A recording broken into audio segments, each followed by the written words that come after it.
Wapendwa, ni siku ambaye ninamshukuru Mungu kwa sababu amekuwa mwema, amekuwa mwaminifu katika maisha yangu. Na siku ya leo Jehova ninamshukuru kwa sababu ya kuniamsha na kuniweka uhai ili niweze kutangaza ujumbe wake.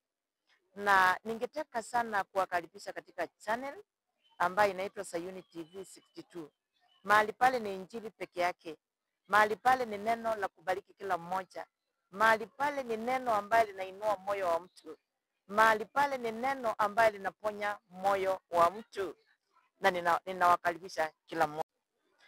Ninamshukuru Mungu ni kwa sababu amekuwa mwema na amekuwa mwaminifu katika maisha yangu. Chenye Mungu ananifanyia huwa sifanyiwe na mwanadamu, huwa nafanyiwa na Mungu mwenyewe.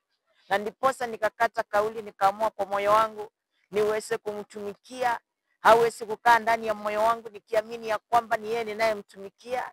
Ninakaa nikiamini ya kwamba yeye ndio muweza, nikiamini ya kwamba yeye ndio kila kitu katika moyo wangu.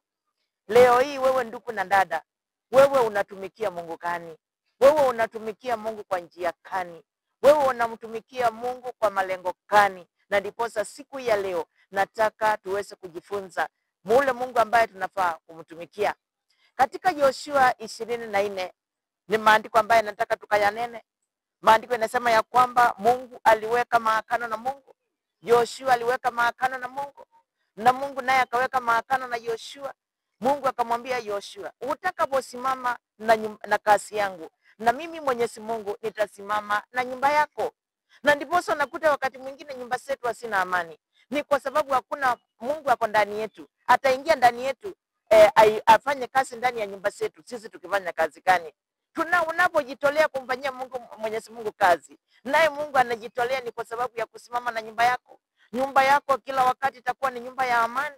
Nyumba yako kila wakati itakuwa ni nyumba ya upendo. Kila wakati nyumba yako pamoja na watoto wako itakuwa imejawa na furaha. Nataka tukasome maandiko katika Yoshua 24 kuanzia mstari wa 14. Maandiko yanasema ya kwamba na sasa basi mcheni Mwenyezi Mungu na kumtumikia kwa moyo mnyofu na uaminifu. Acheni kabisa miungu ile ambaye wazee wenu waliabudu ng'ambo ya mto Efrat na chini ya Misri. Mtumikieni Mwenyezi Mungu. Kama hamtaki kumtumikia Mwenyezi Mungu, basi chagueni mtakaye mtumikia. Nataka kubabanua kidogo hapa mahali tumtumikie, tuache miungu ambayo wazee wetu walikuwa naitumikia. Sio wazee wote. Wale wazee ambaye wako mcha Mwenyezi Mungu walitumikia miungu mingine. Lakini wale wazee ambaye walitumikia Mwenyezi Mungu, Mungu alikuwa anawasikia. Kwa sababu tunaona ya kwamba hata nyakati za kale, wakati tunaona kule nyumbani ya kunyeshi, kuna wale wazee wanateuliwa wanaenda kunena na Mungu. Na Mungu anaweza kupatia mvua kama hakuna mvua. Ni kwa sababu gani? Ni wale baadhi ya wale wazee Mungu alikuwa anamtumikia Mwenyezi Mungu hata kule Misri. Mungu alitutoa kule kwa sababu alitupenda. Mungu alitutoa pale kwa sababu aliona uaminifu ambaye tulikuwa tunamwaminia siku ya leo. Na ndipo hapa Musa ananena anasema ya kwamba tumtumikie Mwenyezi Mungu na tusikubali kutumikia miungu yale ambaye wazee wa kale walitumikia kule nchi ya Misri. Na akarudi akasema ya kwamba lakini mimi akasema walitumikia ng'ambo ya mto Efrat na miungu ya Waamori ambao sasa mnaishi chini mwao, lakini mimi na nyumba yangu nitamtumikia Mungu.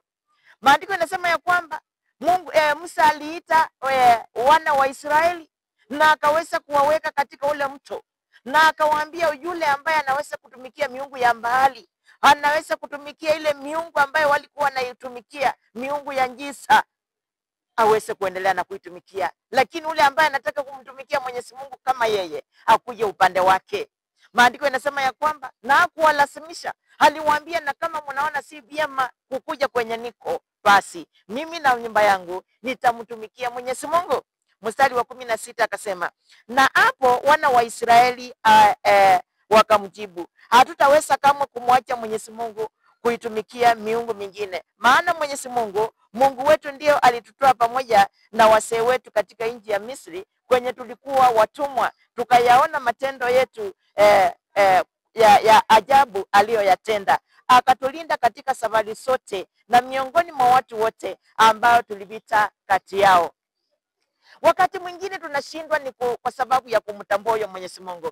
Kwa sababu Mwenyezi Mungu amekuwa mazoea kwa watu.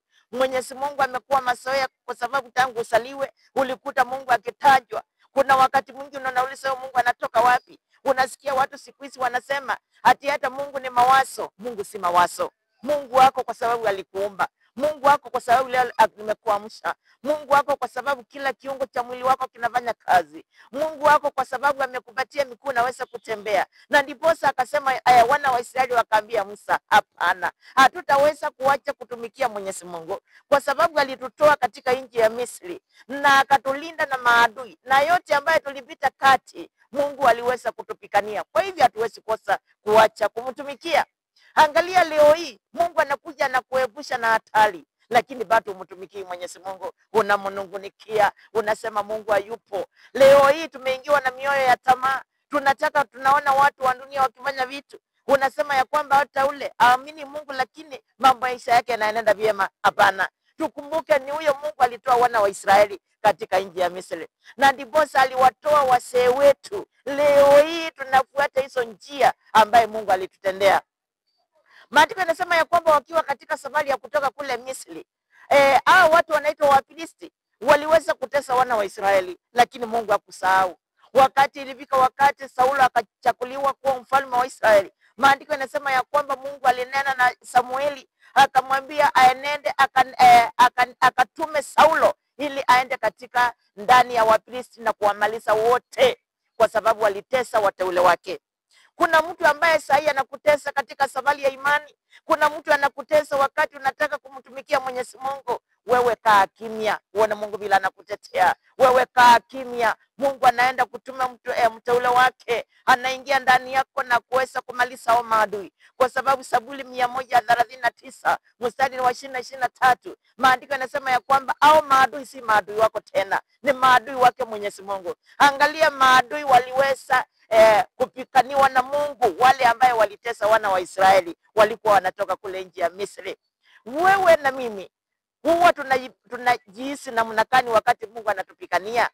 Sisi huwa tunajihisi namna gani wakati Mungu aka upande wetu? Kwa sababu Yeremia 15 mstari ni wa 21 anasema, katikati ya watu hawa nitakufanya kama ukuta wa shaba. Hata kama umezungukwa na watu wengi aje, Mungu anakufanya kama ukuta wa shaba. Wataweza kupikana nawe lakini hawatakuweza. Ni kwa sababu Mungu ako pamoja nawe, anakuongoza, anakulinda. Na akasema, na ni mimi Mwenyezi Mungu nimesema tuache uoga, tumtumikie Mwenyezi Mungu na moyo wote.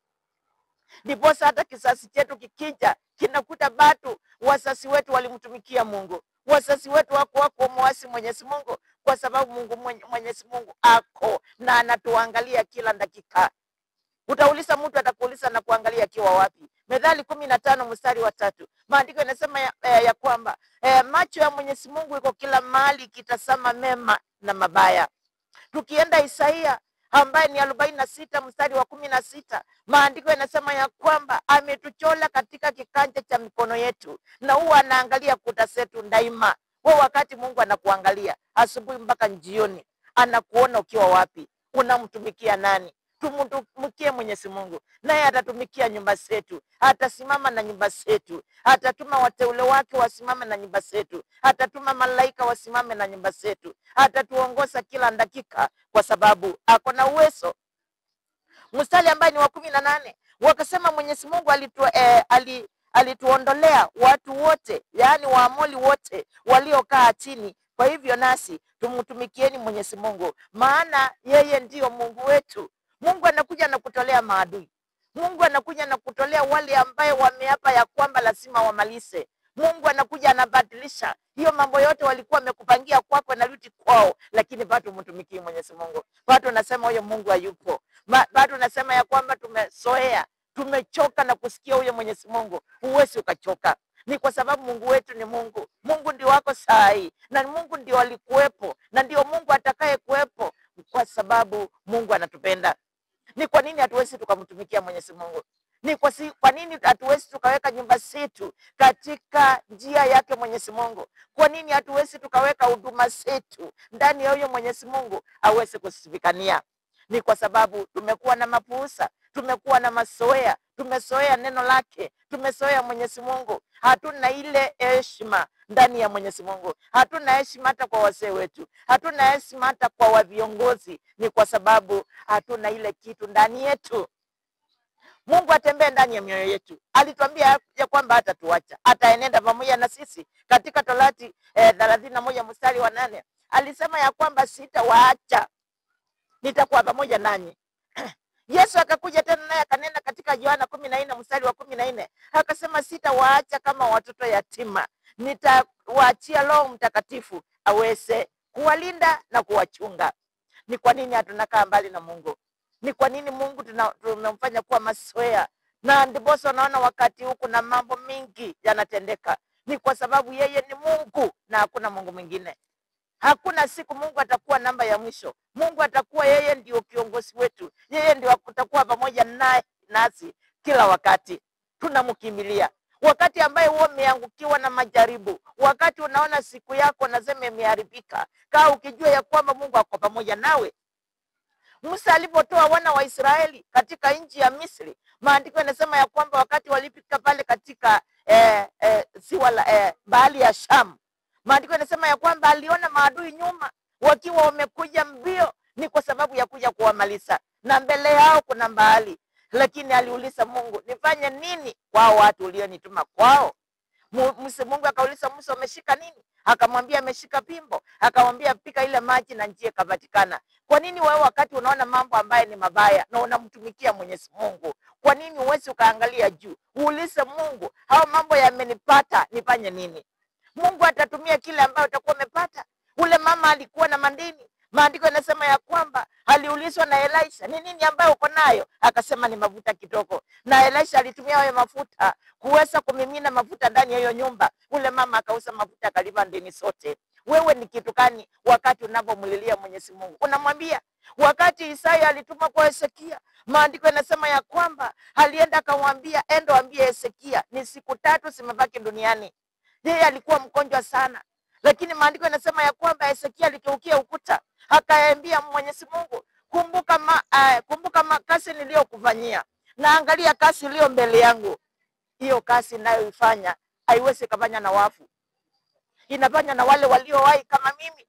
Hiyo neno akakusa Mwenyezi Mungu. Maandiko yanasema ya kwamba kabla Isaya hajapita kule uani, alirudi tena, Mungu akamtuma akamwambia arudi kwa Hezekia, aende amwambie amesikia ombi lake, na hakika muda wa siku 3 atakuwa ameenda hekaluni mwake kumtumikia. Ni kumaanisha atakuwa amepona. Ndiposa kila wakati unaona tunakonjeka mpaka tunasama kabisa. Ni kwa sababu gani? Hatujui mwenye tunaweza kumulilia. Utamulilia ukiwa ulimtumikia namna gani? Ulimulilia ukiwa unamtumikia wapi? Ni maagano gani ambayo umeweka? Yale ambayo unajua Mungu ukiweka maagano naye hawezi akavunja maagano. Ni sisi tu watu tunavunja maagano naye Mwenyezi Mungu. Ndugu yangu, dada yangu, naomba kila mmoja kuanzia siku ya leo aweze kuweka maagano yake kama Hana aliweka maagano na Mwenyezi Mungu. Hata kama alikaa muda miaka mingi bila kunyonyesha, maandiko yanasema ya kwamba aliambia Mwenyezi Mungu, unaponipa mtoto kijana tu, hakika akimaliza siku akunyonya nitamrudisha katika hekalu aweze kukutumikia. Hapa neno la siku ya leo ni kumtumikia Mwenyezi Mungu. Ukitumikia Mwenyezi Mungu lazima Mungu wa mbinguni aweze kukulipa. Mungu apendi mandeni. Tunatumikia Mungu na njia gani? Jitolee na ufanyie Mungu kila siku. Unapoamka asubuhi naambia Mungu nakushukuru. Ninakuomba siku ya leo nilinde. Anakulinda ukimfanyia nini? Anataka kulinda wakati umejitolea. Unaweza kuwa muombezi, unaombea watu. Unaweza kuwa wewe ni muimbaji, unaimbia watu. Unaweza kuwa wewe ni mhubiri, unahubiri neno. Wacha Mungu aitwe Mungu na jina lake litainuliwa. Na hakika wapendwa, kutoka moyoni mwangu napenda kila mmoja, kwa sababu tuliumbwa na Mungu mmoja. Sisi ni watoto wa baba mmoja, na hakika Mungu anatupenda. Msiti kuinuliwa, msiti kubarikiwa, kwa sababu Mungu ako na uwezo. Na mahali uliko umtumikie Mwenyezi Mungu, mahali uliko umshukuru Mungu, na zile baraka Mungu amekupatia akasipanue. kwa jina lake, kwa sababu yeye ni mwaminifu. Amen and amen.